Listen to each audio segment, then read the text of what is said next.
Do you get nervous in competition? What is the source of your anxiety?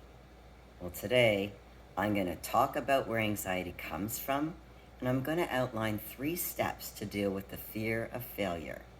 So let me get right into it. Where does anxiety come from?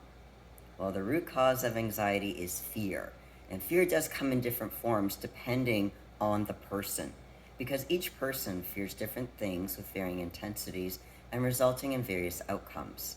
Let me give you an example. Take a bodybuilder who may fear letting down his fans despite presenting their best package to date. They may experience a tightness in their chest and shallow breathing. They begin to overthink the mechanics of their poses, and they become rigid in their transitions rather than being fluid. Their change in performance wasn't due to their ability, but rather their fear. That fear caused them to experience muscle tension and mental pressure, altering their mechanics.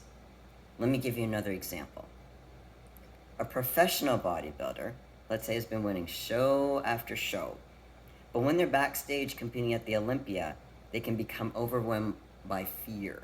The fear of being embarrassed, being compared to the more well-known bodybuilders, and the fear of being placed last.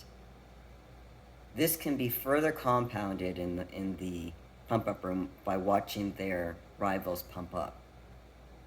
You can question your ability and begin thinking that your earlier successes were due to luck.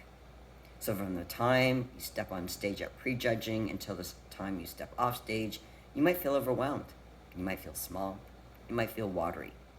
Your heart might pound. You might feel tired and discouraged. You might even feel your body shaking and even cramping up. You can feel nauseous. And you can't do your poses like you did in practice. So the fear actually causes you to hold back. The cortisol levels can affect your body as well as far as holding water.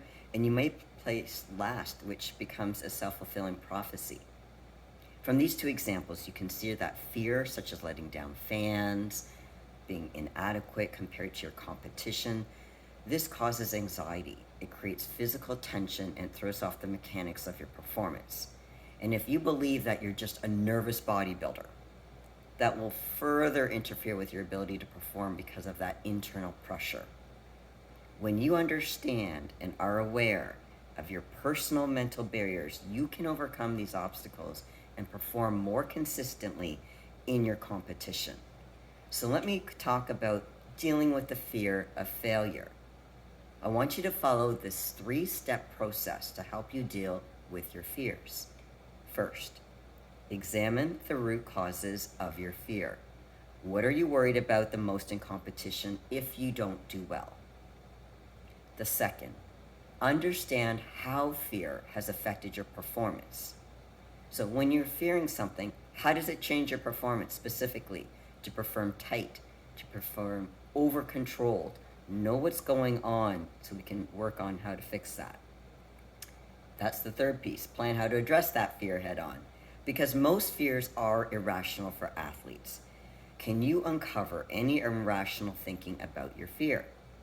If you're unable to do this on your own, consult with a mental game coach or therapist like myself to help you. So if you've learned something from this video, please give it a thumbs up and leave me a comment below of what resonated with you. I also have another video I want you to watch. It's called Why the F Word is Good for You. And if you've not subscribed to the channel, please do so. If you have any questions or suggestions for future videos, please comment below. Thanks for watching. Have a great day, everybody. Take care, and remember, keep your mental game on.